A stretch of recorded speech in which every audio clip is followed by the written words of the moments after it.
Salut tout le... Ah non, c'est vrai. On passe en dark mode.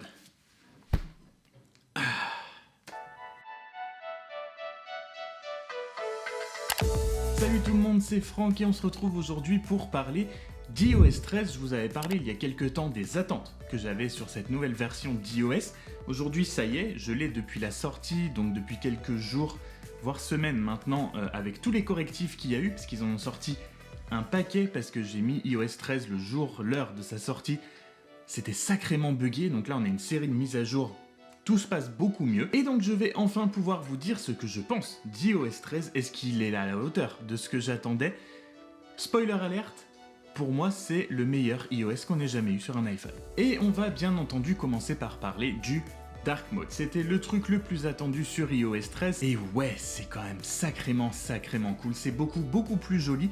Dommage qu'on l'ait pas dans toutes les apps. Peut-être que les développeurs vont tous se mettre à nous faire des dark modes, mais sur mes messages, mes mails, mes notes, mais tout ce que vous voulez, toutes les apps natives d'iOS, le dark mode c'est super joli, ça fait beaucoup moins mal aux yeux.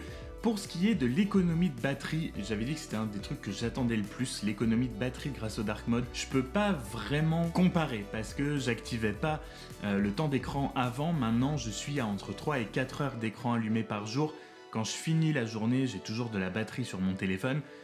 Est-ce que ça l'a augmenté ou pas? Oui, je pense, je peux pas vous l'affirmer, mais dans tous les cas, le Dark Mode, c'est très beau. Voilà, je l'ai laissé depuis que j'ai installé iOS 13, je l'ai mis dès le début et je compte le laisser comme ça encore très longtemps. En tout cas, bravo Apple, j'apprécie beaucoup, c'est très joli. Dites-moi en commentaire si vous aussi vous avez installé le Dark Mode ou si vous aimez pas ça du tout, mais je pense que beaucoup de gens qui ont installé iOS 13 vont passer sur le Dark Mode.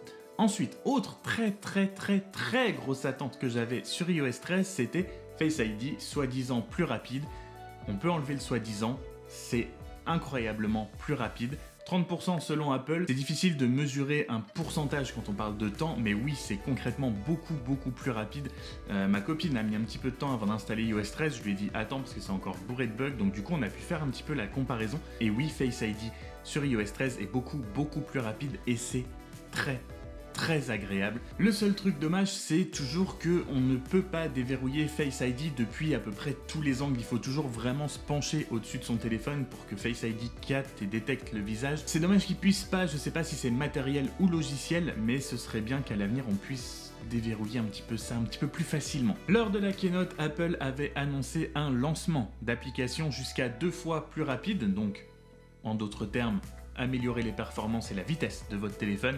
Encore une fois, oui, on a pu faire le test rapidement tant que ma copine était sous iOS 12 et moi sous iOS 13, et oui, ça va aussi beaucoup plus rapidement. C'est très agréable, c'est un truc auquel on s'habitue très vite, donc c'est dur quand on n'a pas vraiment un iOS 12 et un iOS 13 sous la main et qu'on peut faire le test en même temps, c'est dur de se rendre compte. Le téléchargement d'applications est aussi beaucoup plus rapide. J'ai pas fait attention au poids des mises à jour, mais ça, je pense pas qu'il y ait de raison que ce soit faux en soi. Mais en tout cas, oui, votre iPhone est plus rapide. Le mien l'est comparé à iOS 12, vraiment. Et ça, comme je l'avais dit dans la vidéo de mes attentes sur iOS 13, personne ne crachera sur un petit peu de vitesse. Et enfin, ma plus grosse surprise d'iOS 13 que je ne pensais absolument pas utiliser parce que je n'avais jamais utilisé de choses de ce genre, je n'avais jamais installé ça sur mon téléphone, je ne voyais même pas comment c'était possible d'utiliser ça, j'avais vu des vidéos, je ne comprenais pas. Le clavier QuickPath d'iOS 13, c'est-à-dire le clavier où on peut glisser son doigt pour écrire des mots, ça ne faisait absolument aucun sens dans ma tête, jusque-là je ne comprenais pas comment ça pouvait marcher, comment ça pouvait détecter des mots. Et ben,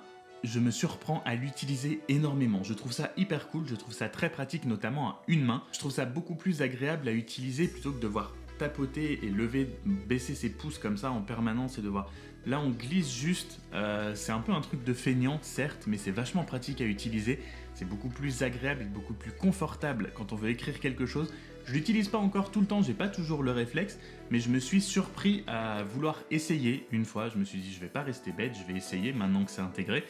Et c'est ma plus grande surprise d'iOS 13, c'est absolument génial, je trouve ça trop cool. C'est vraiment, je ne pensais pas du tout me servir de ça et ça va pas devenir mon moyen de taper par défaut, mais je vais l'utiliser je pense très souvent.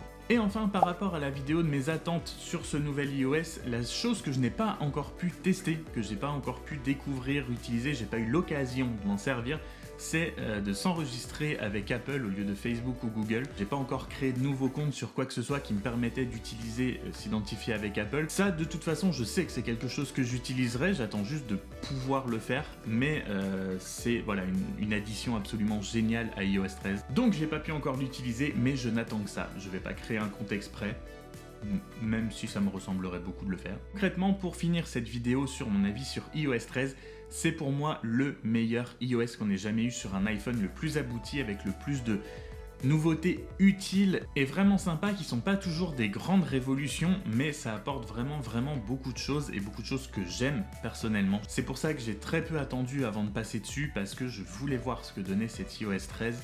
Et je n'en suis vraiment pas déçu. Donc si vous ne l'avez pas toujours fait, les tout premiers jours d'iOS 13 ont été un petit peu compliqués et très buggés. On est déjà à la version d'iOS 13.1.2. Donc il y a déjà beaucoup de choses qui ont été corrigées. Vous pouvez l'installer, il n'y a pas de problème. Et vraiment, je vous encourage vraiment à l'installer sur votre iPhone, ça va vous faire du bien. Ce sera tout pour aujourd'hui. Je sais qu'on a beaucoup parlé d'Apple dernièrement sur la chaîne, évidemment parce que j'aime beaucoup cette marque. Il y a eu la keynote il n'y a pas longtemps. Je n'ai pas tous les iPhones à vous présenter, donc Apple devrait se calmer un petit peu dans les semaines à venir, mais on en reparlera très certainement très vite quand même, ne vous inquiétez pas pour ceux qui aiment ça. Et sur ce, moi je vous dis à très bientôt dans la prochaine vidéo. Salut, Dark Mode!